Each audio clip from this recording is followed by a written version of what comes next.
Assalamualaikum warahmatullahi wabarakatuh. Perkenalkan nama saya Thomas Ronaldo dari kelas 644C37 dengan NIM 642108896 dari Universitas Bina Sarana Informatika. Di sini saya akan presentasikan tentang perencanaan kapasitas. Definisi perencanaan kapasitas. Perencanaan kapasitas adalah proses untuk menentukan kebutuhan kapasitas yang optimal untuk sistem organisasi atau layanan tertentu. Hal ini dilakukan dengan memperhitungkan faktor-faktor seperti permintaan pelanggan, tingkat penggunaan saat ini, pertumbuhan masa depan, dan sumber daya yang tersedia. Jenis perencanaan kapasitas. 1. Perencanaan kapasitas jangka pendek. Perencanaan kapasitas jangka pendek berkaitan dengan kebutuhan kapasitas dalam waktu dekat. Biasanya dalam periode waktu beberapa minggu hingga beberapa bulan ke depan. Yang kedua yaitu perencanaan kapasitas jangka menengah. Perencanaan kapasitas jangka menengah melibatkan perencanaan kapasitas untuk periode waktu antara 1 hingga 5 tahun ke depan. Yang ketiga yaitu perencanaan kapasitas jangka panjang.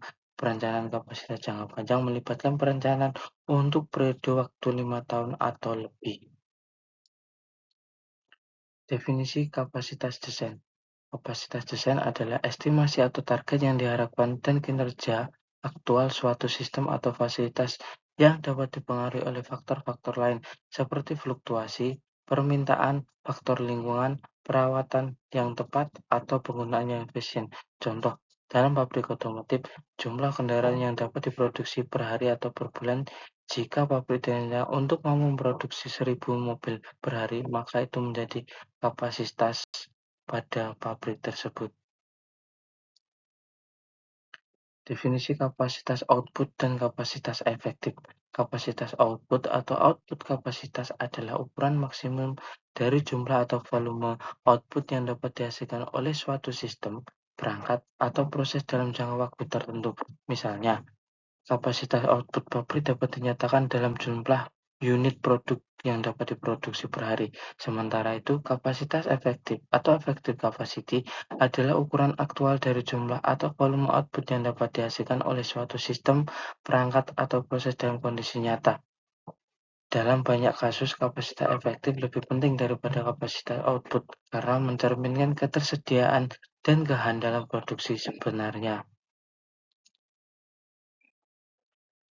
Kapasitas produksi adalah jumlah maksimum barang atau jasa yang dapat dihasilkan oleh suatu perusahaan dalam jangka waktu tertentu. Terdapat 4 kondisi kapasitas produksi yang umum ditemui, yaitu 1. Kapasitas berlebihan atau overcapacity terjadi ketika kapasitas produksi suatu perusahaan melebihi permintaan pasar.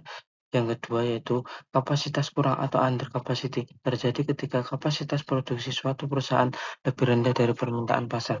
Yang ketiga yaitu kapasitas normal. Normal capacity merupakan kondisi ketika kapasitas produksi suatu perusahaan sejalan dengan permintaan pasar. Yang keempat yaitu kapasitas penuh atau full capacity merupakan kondisi ketika kapasitas produksi suatu perusahaan telah mencapai batas maksimumnya. Pengukuran kinerja sistem. Satu yaitu utilitas, yaitu presentasi dari kapasitas yang dihasilkan dibandingkan dengan kapasitas rancangan. Utilitas, rumusnya yaitu utilitas sama dengan output aktual per kapasitas desain. Kemudian yaitu ada efisiensi, yaitu perbandingan antara kapasitas yang dihasilkan dengan kapasitas efektif. Rumusnya yaitu efisiensi sama dengan output aktual per kapasitas efektif. Pertimbangan khusus bagi keputusan kapasitas yang baik. 1. Ramalkan permintaan secara akurat. Melakukan analisis pasar yang cermat untuk memproyeksikan permintaan di masa depan. Yang kedua, temukan tingkat atau volume operasi yang optimum. Identifikasi titik optimum dalam kapasitas operasional. Yang ketiga itu memahami teknologi dan peningkatan kapasitas.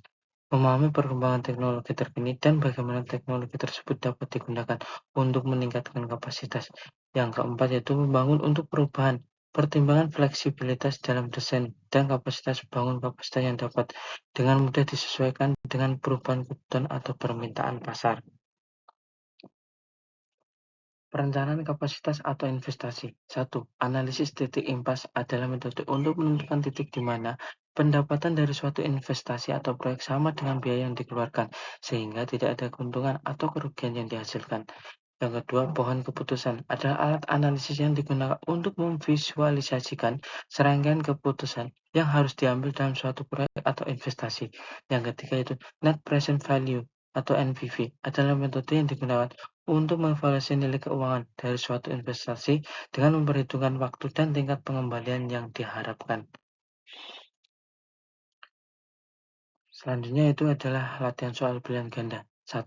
Hasil produksi atau jumlah unit yang dapat ditahan, diterima, disimpan, atau diproduksi oleh sebuah fasilitas dalam suatu periode waktu tertentu disebut A. Kapasitas, B. Kapasitas efektif, C. Kapasitas desain, D. Kapasitas normal, E. Kapasitas efisien. Jawabannya yaitu A. Kapasitas. Yang kedua, kemampuan maksimum dari suatu alat yang secara teoritis dapat dicapai disebut A. Kapasitas desain, B. Kapasitas efektif, C. Kapasitas, D. Kapasitas normal, E. Kapasitas efisien. Jawabannya adalah A. Kapasitas desain. Selanjutnya yaitu soal ketiga. Berapa nilai kapasitas desain jika diketahui lini produksi beroperasi 7 hari atau per minggu dengan shift 3, masing-masing 8 jam per hari dengan tingkat output 1.500 watt per jam. A yaitu 252.000, B 150.000, C 125.000, D 250.000, E 175.000. Jawabannya yaitu A 252.000. Yang keempat, kapasitas nyata yang dipengaruhi oleh kondisi lingkungan yang selalu berubah disebut A. Kapasitas output, B. Kapasitas, C. Kapasitas desain, D. Kapasitas efektif, E. Kapasitas efisien. Jawabannya yaitu A. Kapasitas output. Yang kelima, yaitu berapa BEP jika PT X memiliki biaya tetap 10.000 pada periode ini, biaya tenaga kerja langsung 1,5 per unit, dan biaya bahan baku 0,75 per unit, harga jual 4 per unit. A adalah 55.417, B 5.714, C 5.174, D 5.147, E 5.471. Jawabannya itu A 5.417. Selanjutnya itu latihan soal isi. PT Honda Motor memproduksi motor listrik terbaru dengan pabrik yang memiliki sebuah pabrik yang memproduksi motor listrik sebesar 330.000 unit dengan kapasitas efektif pabrik sebesar 220.000. Dengan produksi tersebut menghasilkan biaya tetap sebesar 874.888.000. Dengan kondisi tersebut, pabrik ini mengeluarkan biaya tenaga kerja sebesar Rp40.000 per unit dan biaya bahan baku sebesar Rp49.030 per unit. Karena permintaan motor listrik meningkat, maka dengan kondisi tersebut, maka lini produksi beroperasi 7 hari atau per minggu dengan pas shift masing-masing 7 jam per hari dengan tingkat output 3.882 unit motor listrik per jam, sehingga dengan kondisi tersebut menjual satu unit motor listrik sebesar Rp529.666 per unit. Dengan kondisi tersebut, Anda diminta menganalisa dan menentukan A. Tentukanlah kapasitas desain, utilisasi, dan efisiensi pabrik tersebut. B. Hitunglah BEP dari produksi tersebut. Jawabannya itu 1 adalah kapasitas desain, yaitu 7 dikali 4 kali 7 dikali 3.882 sama dengan 760.872 unit. Jadi kapasitas desainnya itu 760.872 unit. Utilisasinya yaitu 330.000 per 760.872 sama dengan 43,3%. Efisiensinya yaitu 330.000 per 220.000 sama dengan 150%. Yang kedua yaitu BEP-nya atau break even point, yaitu rumusnya F per P dikurangi V, yaitu 874.888 per 592.666 dikurangi 40.000 ditambah 49.30 rupiah. Kemudian BEP-nya itu 874.888 per 592 666 dikurangi 89.030. 874.888 per 503.666. Jadi BEP-nya itu 1.737 unit. Soal yang kedua yaitu PT Maju Jaya mundur saja memproduksi sabun pencerah kulit dengan nama brand sabunnya bernama Wangi. Sebagai produsen sabun, produk yang dihasilkan ternyata mengalami kendala, yakni sabun wangi kurang laku di pasaran sehingga kapasitas melebihi permintaan. Dengan kondisi tersebut, Anda sebagai manajer pemasaran ditunjuk untuk melakukan strategi dalam mengelola permintaan agar produk wangi dapat laku besar. Analisa kondisi tersebut dan berikan strategi Anda berkaitan dengan kasus kapasitas melebihi permintaan.